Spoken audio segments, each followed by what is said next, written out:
안녕하십니까? 한산교회에서 여러분들과 함께 예배드릴 수 있게 되어서 정말 감사를 드립니다. 먼저 누가복음 7장 6절에서 9절에 있는 말씀을 함께 보시겠습니다.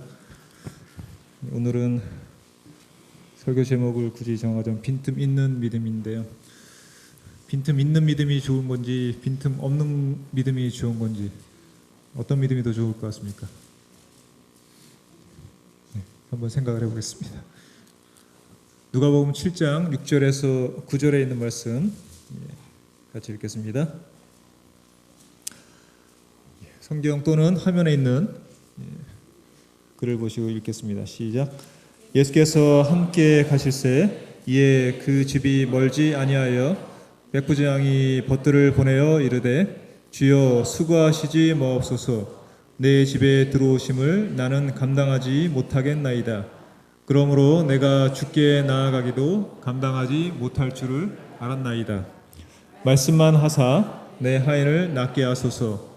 나도 나무의 수하에 든 사람이요 내 아래에도 병사가 있으니 이더러 가라 하면 가고 저더러 오라 하면 오고 제 정도로 이것을 하라 하면 하나이다.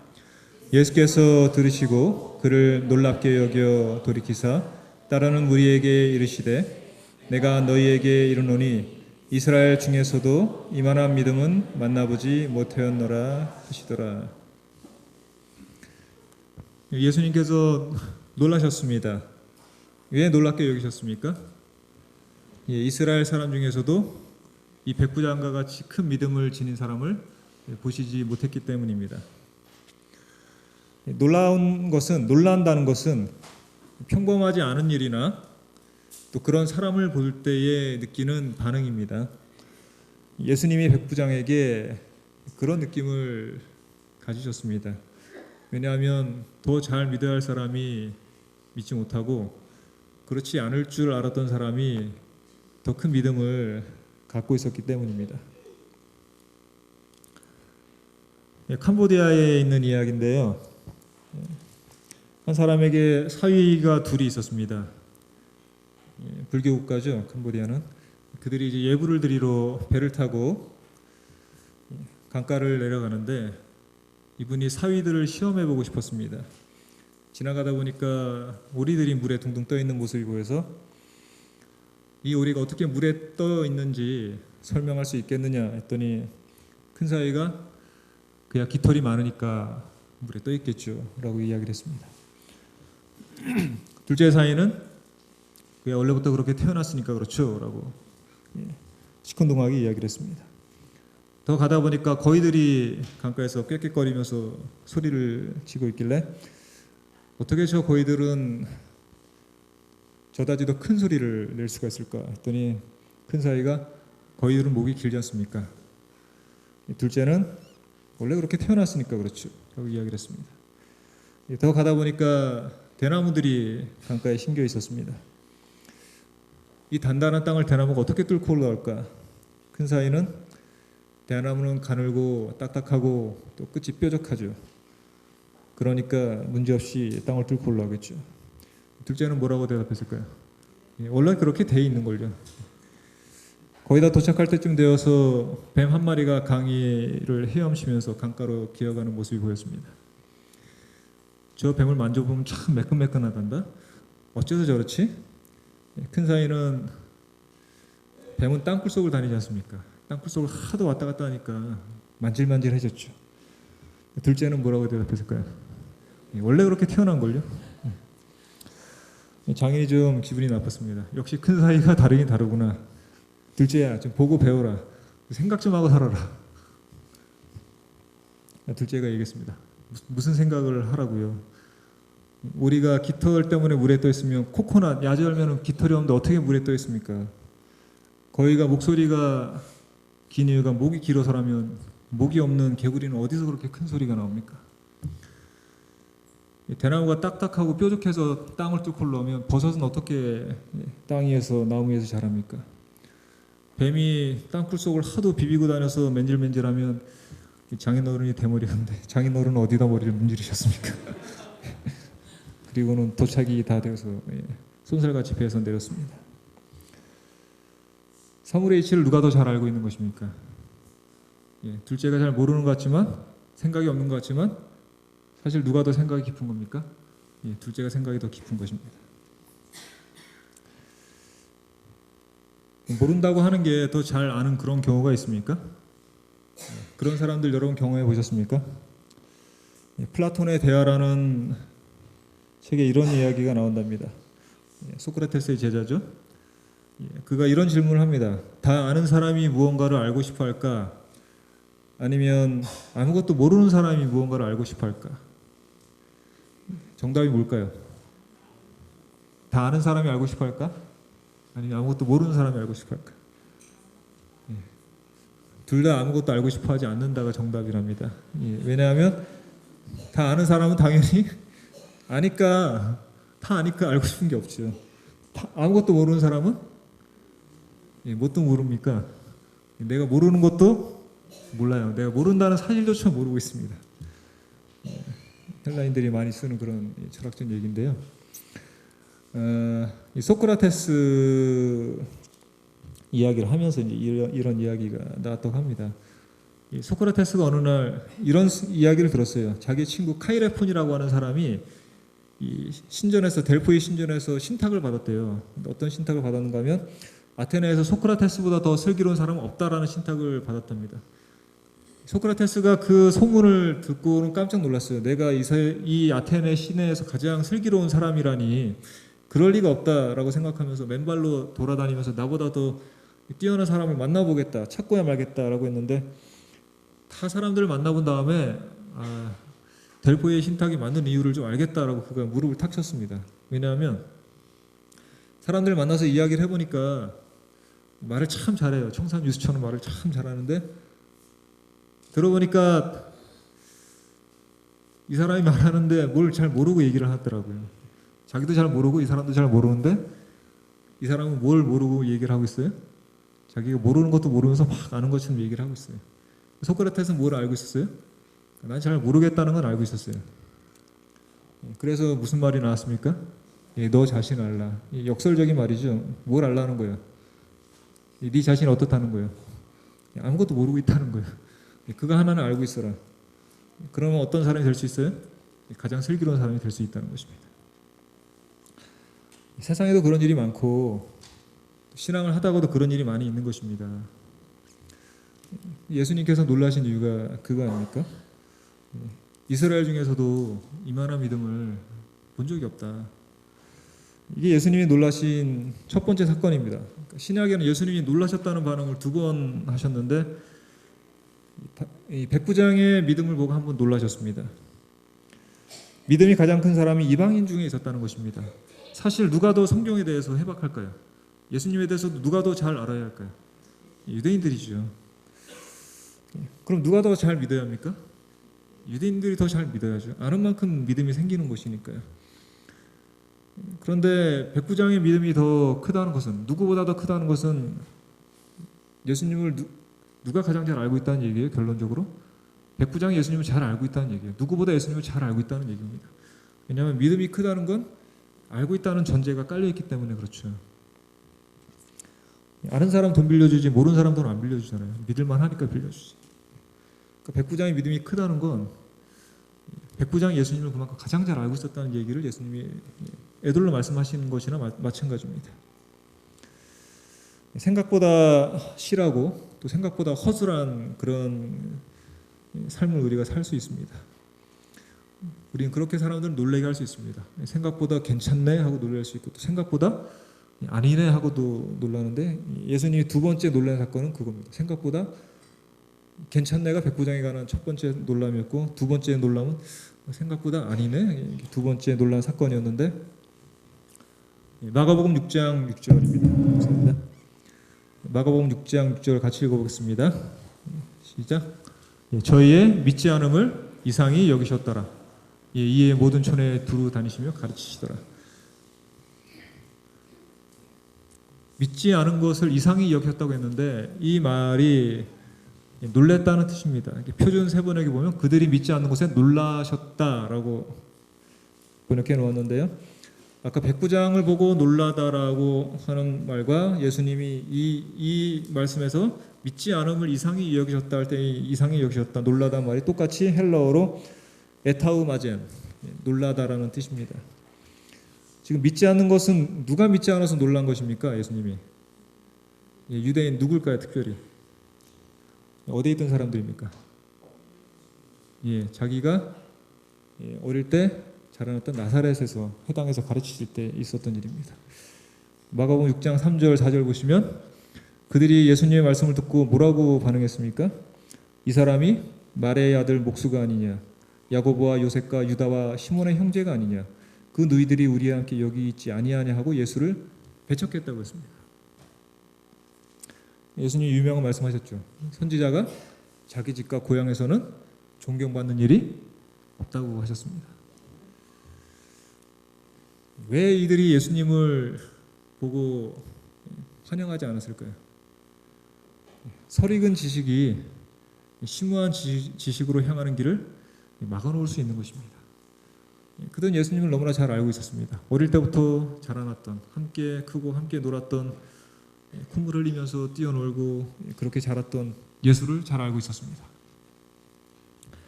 그러나 그런 예수님밖에는 알지 못했습니다. 그 이상의 예수님을 알 수가 없었고 알려고도 하지 않았습니다. 다 안다고 생각했던 자신들의 자신감이 예수님의 더 깊은 부분을 아는 길을 가로막았던 것입니다. 노아 홍수 당시에 하나님을 믿었던 사람이 몇 명이죠? 8명. 근데 부조와 선지자에는 이렇게 이야기하고 있습니다. 그 세대의 사람 모두가 우상 숭배자라는 용어가 지니고 있는 의미 그대로의 우상 숭배자는 아니었다. 자신은 하나님을 섬긴다고 주장하는 사람이 많았다. 노아 홍수 당시에 노아가 의인이었고 그들의 가족만 하나님을 믿었다고 생각하시면 안 됩니다. 다른 사람들 중에서도 나는 누구를 믿는다고요? 하나님을 섬긴다고 생각하는 사람이, 그렇게 주장하는 사람들이 많이 있었습니다. 그러나 결국 그들이 어디에 들어가지 않았어요? 방주에 들어가지 않았습니다. 뭔가 믿긴 믿었어요. 그러나 제대로 믿지는 않았습니다. 왜 이런 차이가 생길까요? 신실한 믿음과 부실한 믿음의 차이는 무엇일까요? 바로 저는 오늘의 제목에서 그 힌트를 찾고 싶은 것입니다. 바로 그것은 틈입니다. 우리의 믿음에 여백이 있어야, 어떤 여유가 있어야, 공간이 있어야, 비어있는 자리가 있어야 우리의 믿음이 그만큼 자라날 수 있고 넓어질 수 있는 것입니다. 여기 한 사진이 보이는데요. 이것은 바다입니다. 그리고 그 안에 있는 두 가지 덩어리는 땅덩어리입니다. 섬이라고 하겠습니다. 자, 그러면 상상해 보십시오. 이 세상에, 이 우주에 우리가 알고 있는 것이 있고 모르는 것이 있습니다. 지식이 있고 무지가 있는데 우리가 아는 지식의 영역이 넓을까요? 무지의 영역이 훨씬 넓을까요? 무지의 영역이 훨씬 더 넓겠죠. 그러면 지구로 그것을 표현하면 지표면의 70%는 바다고 육지는 30%밖에 되지 않는다고 합니다. 그러면 이것을 지식과 무지의 세계로 나누면 우리가 가지고 있는 지식은 바다에 해당할까요? 아니면 요 섬이나 육지에 해당할까요? 섬이나 육지 정도에 해당할 겁니다. 아마 그 정도도 되지 않을 것입니다. 넓은 바다는 무지의 세계이고 이 조그만 땅덩어리는 지식의 세계입니다. 큰 땅덩어리는 지식이 좀 많은 거고 작은 땅덩어리는 지식이 좀 적은 거예요. 그럼 바다는 육지가 바다 닿으면은 그 닿는 선을 우리가 해안선이라 그러죠. 이렇게 해안선인데요. 땅덩어리가 넓은 땅이 해안선이 길까요? 아니면 땅덩어리가 작으면 해안선이 길까요? 땅덩어리가 넓어야죠. 뭐. 주름이 많지 않는 이상은. 이 해안선은 무엇인가 하면 우리 자신이, 뭔가를 알고 있는 우리 자신이 무지의 세계와 맞닿는 어떤 선이라고 할 수 있습니다. 그 길이나 면적이라고 할 수 있습니다. 똑같습니다. 아는 게 많은 사람이 모르는 것에 대해서 느끼는 게 많을까요? 아니면 아는 게 적은 사람이 모르는 것에 대해서 느끼는 게 많을까요? 아는 게 많은 사람이 모르는 것에 대해서 많이 의식을 합니다. 소크라테스처럼 나는 아무것도 모른다. 그 사람이 사실 어떤 사람이에요? 가장 슬기로운 사람입니다. 교수님들, 박사님들은 확실하게 이야기를 잘 안 하죠. 무엇을 얘기할 때. 무엇이든지 확실하게 이야기하는 사람은 주로 어떤 사람들이에요? 확신 있는 사람 아니면 사기꾼들이죠. 약장사들. 이 약 먹으면 뭐 낫는다, 뭐 반드시 낫는다.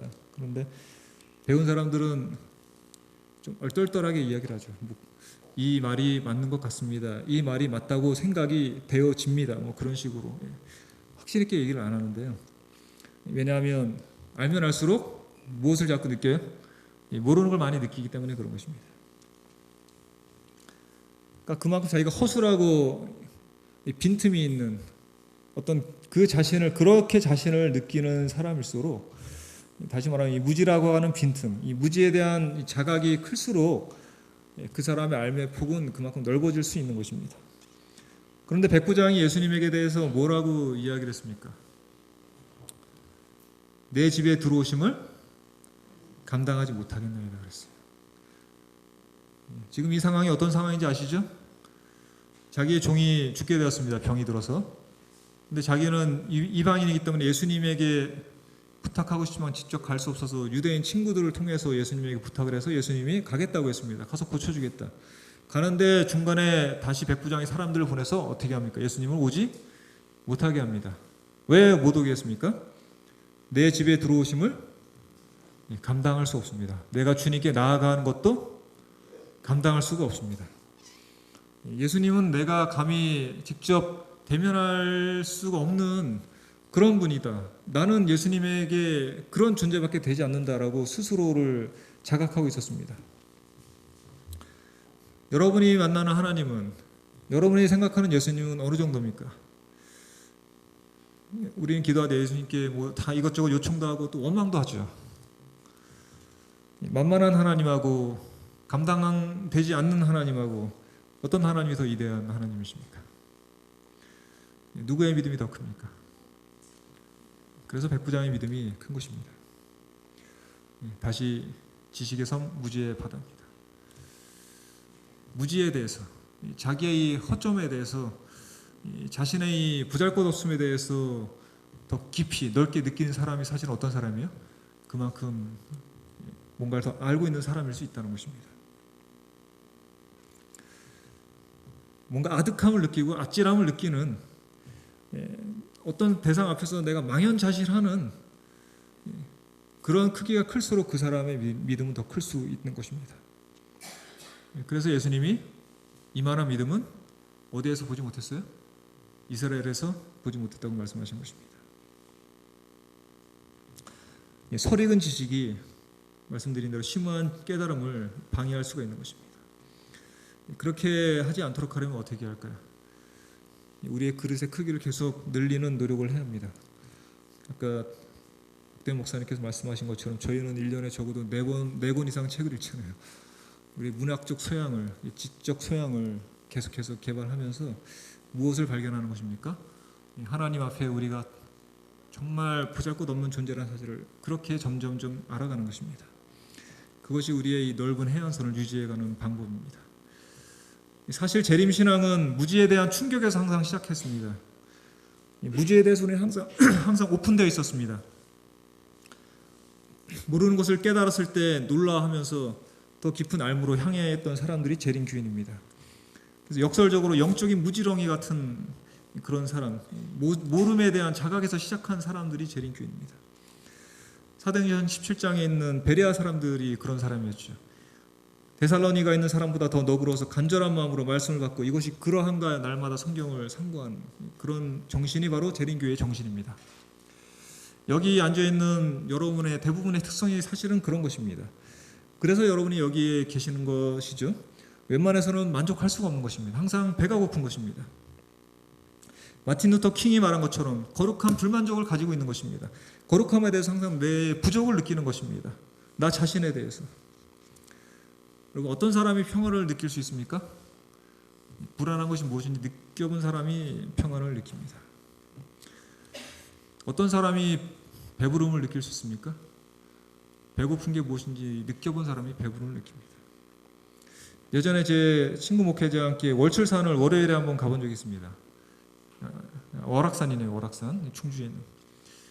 월요일에 갔더니 사람들이 아무도 없는데 마지막 코스가 얼마나 힘든지 아주 힘을 빼면서 올라가는데 거기서 김밥 싸온 걸 먹고 보온병에 있는 물을 따라서 컵라면을 먹고, 컵라면을 샀을 때 그때 사은품으로 준 끓여 먹는 누룽지까지 끓여서 먹었는데 정말 맛있더라고요. 그래서 언제 한번 또 가고 싶은데 지금 시간이 안 납니다. 왜냐하면 그렇게 고생해서 꼭대기에서 먹은 그 맛을 잊을 수가 없어요. 김밥 몇 조각, 컵라면, 누룽지를, 그 인스턴트 누룽지를 끓여 먹었는데 다시는 그 맛을 느껴본 적이 없습니다. 그래서 내가 힘들어서 고생하고 한번 먹어봐야겠다라는 생각을 계속 하고 있는데, 갈증을 느낀 사람만이 시원함을 느끼고 굶주림을 느낀 사람만이 배부름을 느낍니다. 바로 이런 신앙을 대표하는 사람들이 재림 신앙인들이죠.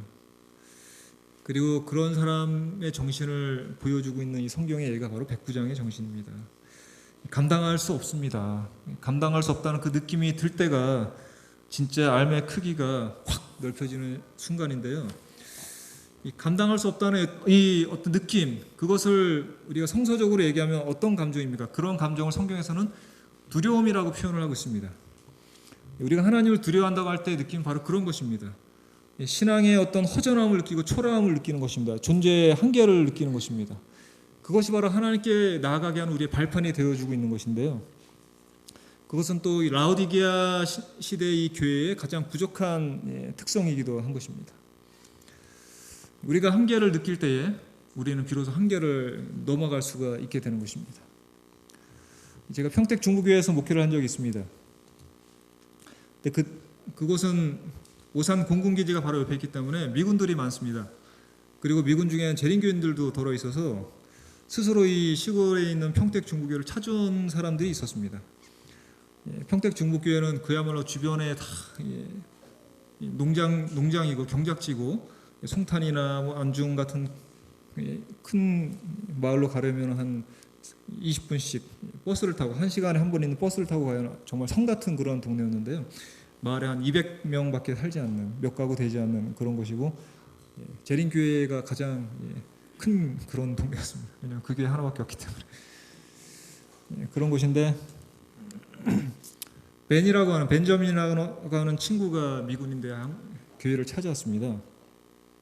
나중에 그곳에 있는 청년과 결혼까지 해서 지금은 앤드루스에서 이제 상담학까지 이제 공부를 했는데요.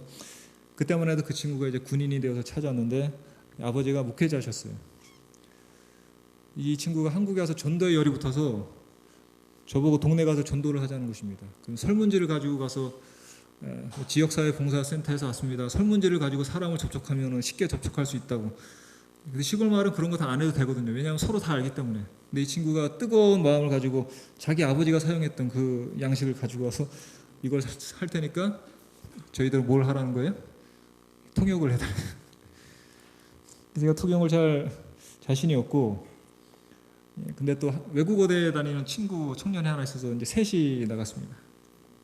동네 가는데 시골 마을이니까 청년회장이 환갑 넘으신 분들이 다 청년회장 하시고 이제 그런 동네인데, 마을 한가운데 갔더니 마당 넓은 데서 젊은 분이, 여자분이 빨래를 하고 있더라고요. 참 반가웠습니다. 젊은 사람이 별로 없는데 몸빼바지를 입고 빨래를 하는데 반가워서 가서 얘기를 하려고 얘기하고 이제 저희가 통역을 막 하려고 하는데 그 여자분이 갑자기 유창한 영어로 막 대답을 하셨어요. 이 벤자민보다 더 고급 영어를 막 쓰면서 대답을 하더라고요. 저희들이 다 깜짝 놀랐습니다. 그리고 순간 위축이 됐어요. 그래서 말을 잘 못하고 위축이 돼서 있다가 왔어요. 충격을 받고 왔어요. 외국어대에 다닌다는 그 동네 청년이 이야기하더라고요. 저 누나가 지금 유학 갔다가 잠깐 방학 때 집에 온 거예요. 미주리 주립대학에서 공부하고 있다. 그때 저희가 어떤 느낌을 가졌는가 하면 두려움을 느꼈어요. 상대가 안 된다 우리야. 오늘 교과 시간에도 나왔습니다만 이사야가 하늘 성소에서 천사들이 6날개로 온몸을 가리고 하나님 앞에서 거룩하다 거룩하다 노래하는 모습을 보고 내가 죄인인 걸 느꼈죠. 하나님 앞에 섰을 때 두려움을 느꼈습니다. 죽을 수밖에 없다. 오늘 교과 공부한 베드로도 어떤 감정을 느꼈습니까? 예수님이 자신의 선생이었는데 그전에는 파트타임으로 일했는데 고기를 잡다가 안 잡혀서 던지라는 곳으로 던졌더니 그물이 찢어지게 고기가 잡히는 것을 보고 이 사람이 그 순간 예수님을 다시 생각하게 됐죠. 선생님이 아니라 어떤 분이셨어요? 내가 떠나야 할, 나하고 함께 있을 수 없는 디바인, 거룩하신 분, 하나님이죠. 우리와 같이 있을 수 없는 그런 분이라는 걸 그때 깨달은 것입니다. 없던 곳에서 물고기가 생기게 하는, 이 세상의 모든 물질을 존재하게 하시고 창조하신 하나님의 이 놀라운 역사가 지금 자기 앞에서 일어나는 것을 보고, 이분은 나하고 함께, 다시 말하면 내가 이분과 함께 있을 수 없는 그러한 존재, 그러한 분이라는 걸 그가 느끼면서 떠나십시오라고 소리친 것이죠. 바로 그것이 백부장이 얘기했던 감당할 수 없다는 그 반응과 마찬가지인 것입니다.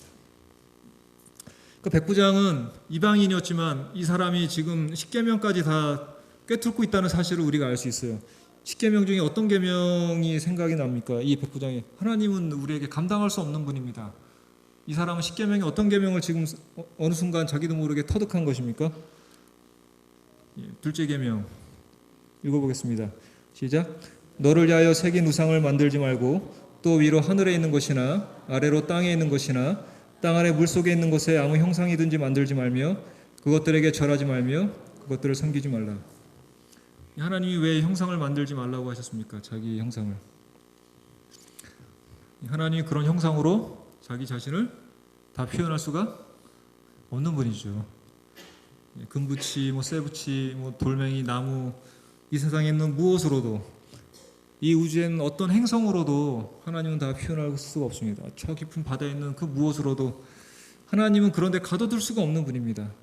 물질이나 물체에, 이 우주 전체라도 그분은 그 안에다가 넣어둘 수 없는 그런 분이죠. 불교 말로 하면 무량, 무극입니다. 끝이 없고 양이 끝한이 없는 그런 분이기 때문에 하나님은 어떤 우리가 심볼을 가지고 경배할 수 없는 분입니다. 그냥 그 앞에서 우리는 무릎을 꿇고 망연자실하게 그분을 섬길 수밖에, 찬양할 수밖에 없는 아득한 그런 분이죠.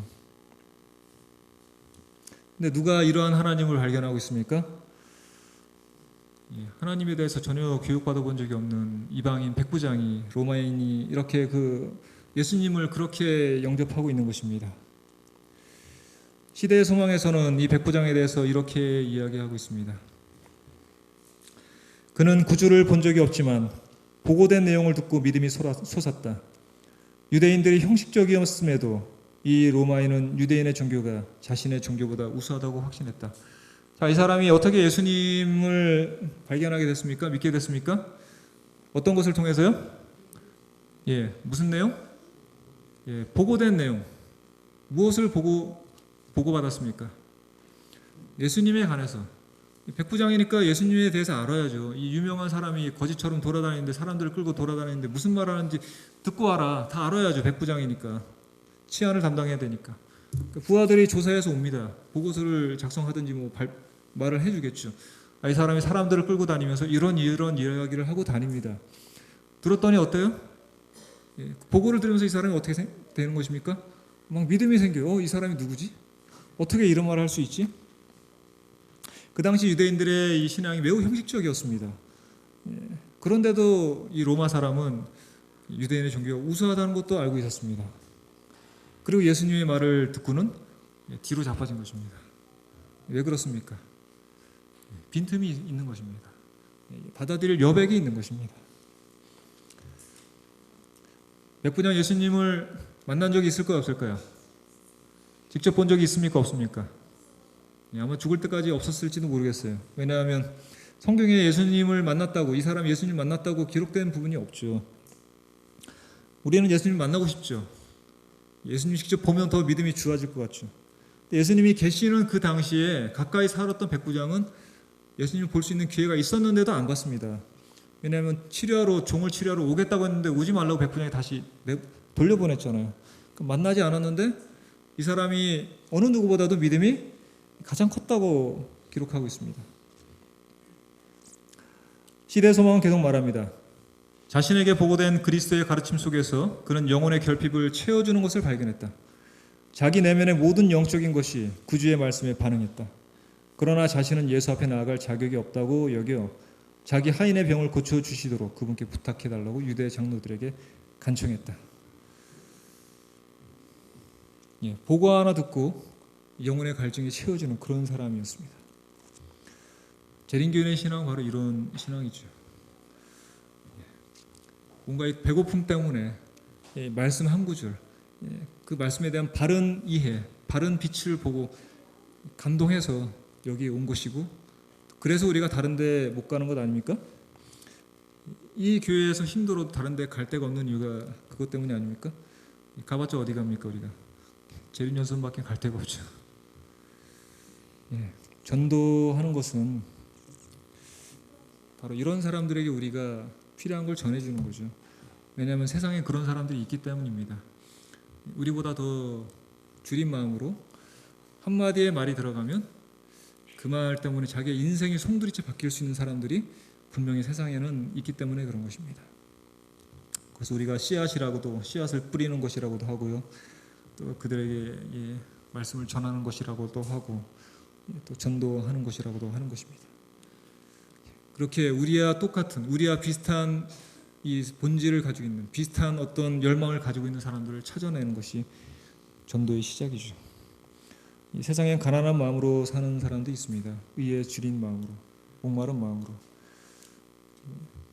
바리새인보다 세리와 같은 사람이 예수님에게 더 의롭다고 평가를 받은 것처럼 세상에는 그런 세리 같은 사람이 있습니다. 감히 하늘을 우러러 보지 못하고 나는 죄인이다. 그런 사람 세상에 있습니다. 떨리는 사람도 있습니다. 가슴을 치는 사람들이. 그런 사람에게 오늘 여러분이 작정하신 그 시조나 또 그의 여러 가지 방법을 통해서 하나님의 말씀이 전달되면 정말 그의 마음이 무너져서 자신의 삶을 새롭게 설정할 사람들이 있지 않겠습니까?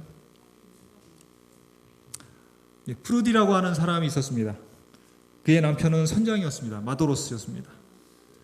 그래서 밖으로 나가서 오랜 시간 세월을 보내는 일이 많았고, 그래서 프루디는 남편에 의해서 고민되었습니다. 왜냐하면 남편이 자기처럼 예수님을 믿으면 좋은데 그렇게 하지 못하고 유랑 생활을 많이 하기 때문에. 그러다가 어떤 생각이 들었는가 하면 아이디어가 떠올랐는데, 이 사람이 소설책을 좋아하는데 멀리 항해하러 가면 소설책에다가 성경이라든가 또 좋은 신앙서적을 같이 꽂아두자, 잡지 같은 걸. 그렇게 해서 은연중에 남편이 이 말씀을 보게 해주었습니다. 근데 바다의 생활은 매우 거칠죠. 바다라는 것은 위험한 것이고 또 함께하는 선원들도 매우 거친 사람들입니다.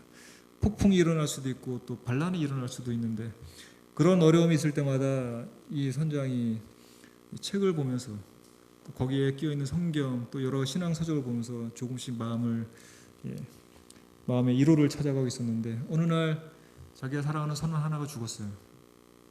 많은 생각을 하게 됐고 장례식을 참석했습니다. 그리고는 내가 재림신앙 집회에 한번 참석해 봐야겠다. 그래서 재림교회 집회에 참석해 보았습니다. 그리고는 거기서 그가 말씀을 듣고 마음이 변해서 이렇게 고백했습니다. 내 인생의 그릇에 담을 수 없는 값진 진주를 여기서 발견했다. 그런 다음 그가 배를 다 팔아버리고 재림운동을 지원하기로 결심하고, 그래서 재림운동의 선구자가 됐습니다. 그 사람이 바로 누구냐면 조셉 베이츠, 조셉 베이츠라고 우리가 흔히 말하는 재림교회의 선구자. 안식일에 대해서 이 재림교인들에게 알려준, 제임스 하이과 엘레나에게 안식일에 대해서 가르쳐준 이 사람이 바로 조셉 베이츠입니다. 자기 안에 프루디가 말없이 끼어든 말씀들을 보면서 그가 하나님께 마음을 열고 결국은 헌신하게 되었던 것입니다.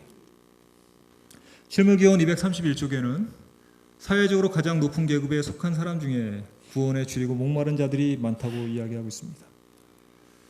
복음 사업의 성공은 유식한 답변이나 웅변적인 논증이나 심오한 이론에 달려 있는 것이 아니다. 그것은 기별의 단순성과 생명의 양식을 갈망하는 사람에게 적절한 것을 주는 데 있다라고 이야기했습니다. 작년 교회 지남에도 소개가 됐습니다만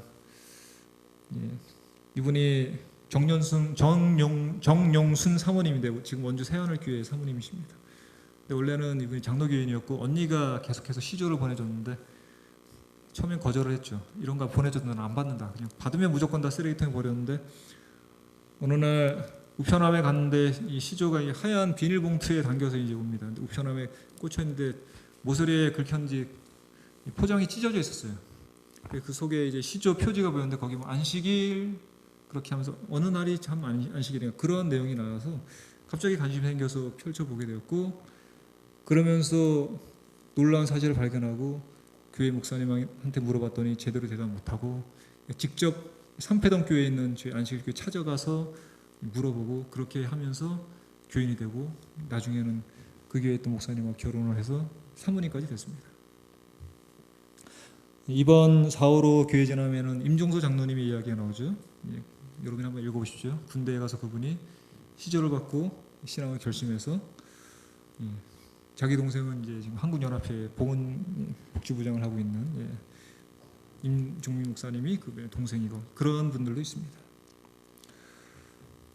문서전도 4쪽에서는 우리의 그릇된 판단으로는 인쇄물을 주는 것이 현명치 못한 일이라고 생각할 수도 있지만 현대 진리가 담긴 전도지를 전한 결과 어떤 일이 생길지 우리는 다 알 수 없다고 이야기하고 있습니다. 여러분이 오늘 전하기로 결심하는 인쇄물은 이게 뭐가 좋은가 하면요, 제 아이가 이제 큰애가 고3입니다. 작은애는 중3인데 점점 말을 안 들어요. 반항도 합니다. 저희에게 막 큰 소리도 칩니다. 제가 어떨 땐 놀랄 때가 있어요. 옛날 같으면 그냥 하는데 이제는 그렇게 할 수도 없어요, 나이가. 그러면 어떻게 하는가 하면 가끔 제가 편지를 써줍니다. 말로 해서는 안 되니까. 편지를 써주면 마음이 차분해지고 그걸 읽고 느끼는 게 있어요. 글의 힘이 그럴 때 발휘가 되더라고요. 여러분이 사랑하는 사람들이나 안타까운 사람이 있죠. 특별히 가까운데 오히려 잘 말을 못하는 그런 사람도 있잖아요. 이 신앙에 대해서. 예수님 믿으면 좋다 그러면 그래 나는 내가 할 길 내가 알아서 갈 테니까 그 정도 하자 뭐 그런 가족들도 있고 힘들죠. 그런 사람들에게 우리가 해주고 싶지만 말할 수 없는 것들을 인생으로는 다 가서 말을 하죠. 언제가 될지 모르지만 그 사람이 그 책을 열어서 읽으면 어느 순간 어떤 타이밍에 마음의 감동을 받아서 그가 하나님을 향하여 고개를 들지도 모르는 것입니다. 인생으로 있는 말은 지어지지도 않고 하려고 하는 말을 숨기지도 않고 그대로 항상 노출되어 있기 때문에 그렇습니다. 대쟁투에 놀라운 말이 나오고 있습니다. 우리가 전하는 인쇄물들이 마지막에 어떤 역할을 할 것인지, 일요일 시험령이 내릴 때에 대해서 지금 대쟁투 612쪽에 이제 언급을 하고 있는 것입니다. 이전에 우리가 사람들에게 뭐 말로 전하거나 아니면 어린 시절에 성경학교를 다녔거나 어떤 식으로든 재림교회의 기별을 접촉했던 사람들이 거기는 인쇄물도 포함되어 있죠. 나중에 일요일 시험령이 낼 때 어떻게 돌아올지에 대해서 엘렌 화이트이 이렇게 설명하고 있습니다. 씨앗은 이미 뿌려졌다. 이제 그것이 어느새 자라 열매를 맺을 것이다. 선교인들이 전한 인쇄물은 감화력을 발휘했다. 그런데 감동을 느꼈지만 완전하게 진리를 깨닫거나 순종하지 못한 사람이 많았다. 그동안 그랬습니다. 어떻게든 재림교회에 아는 사람이 많아요. 밖에 나가도 아는 사람이 많죠. 감동을 느낀 사람도 있습니다. 그러나 어떤 루트로 해방을 받아서 장애물 때문에 완전하게 깨닫거나 순종하지 못하고 있는 사람들이 있는데 마지막 일요일 시험령이 내릴 때 어떤 일이 생기는가 하면 그 순간에 결정을 다 해야 되죠. 이제는 밝은 광선이 곳곳으로 뚫고 들어가. 더 이상 숨길 수가 없습니다. 모든 것이 다 공개됩니다. 진리가 그때 분명히 드러난다. 마침내 하나님의 정직한 자녀들은 자신을 결박하고 있던 줄을 끊어버린다. 그런 순간이 언젠가 올 것입니다. 여러분들이 정말 이 신심이 강한 이 마을에서 제가 오늘 아침에 오다가 내비를 켜고 왔는데 다 와서 여기서 한 몇 바퀴를 돌았습니다. 5분 정도. 큰 길 입구로 안내를 해주는 것이 아니라 이 주차장 쪽으로, 내비가 너무 친절해서 주차장 쪽으로 안내를 해줬는데 이 벽에 있는 제가 간판을 잘 보지 못하고 왼쪽에, 사람들이 왼쪽을 잘 보거든요. 왼쪽에 뭐 광림교회인가요? 하나 있었고, 더 가니까 가정교회인가 있어서 분명히 여기인데 내가 다른 교회 주소를 잘못 찍었나 하고 몇 바퀴를 돌다가 오른쪽을 보니까 뒤에 주차장 뒤에 간판이 있더라고요. 목사님께 말씀드렸더니 이곳에 뭐 몰본교도 있고 뭐도 있고 종교가 다 모여 있다고 그러더라고요. 얼마나 좋습니까? 신앙을, 복음을 전하는 황금어장이죠. 신심이 가득한 사람들이 모여 있는 이 마을에, 또 여러분이 알고 있는 여러 사람들에게 만날 때마다 말씀을 전하고, 또 그것이 어려울 때 여러 가지 방법으로, 또 그 중에 하나 여러분이 작정하신 시조를 가지고 사람들에게 전해 주시기도 하고 또 보내 주시기도 하셔서 언젠가 우리가 하늘에서 만날 때 생각하지 못했던 사람들이 우리와 함께 즐거운 얼굴로 만날 수 있는 그날이 반드시 오기를 바라면서 말씀을 마치겠습니다.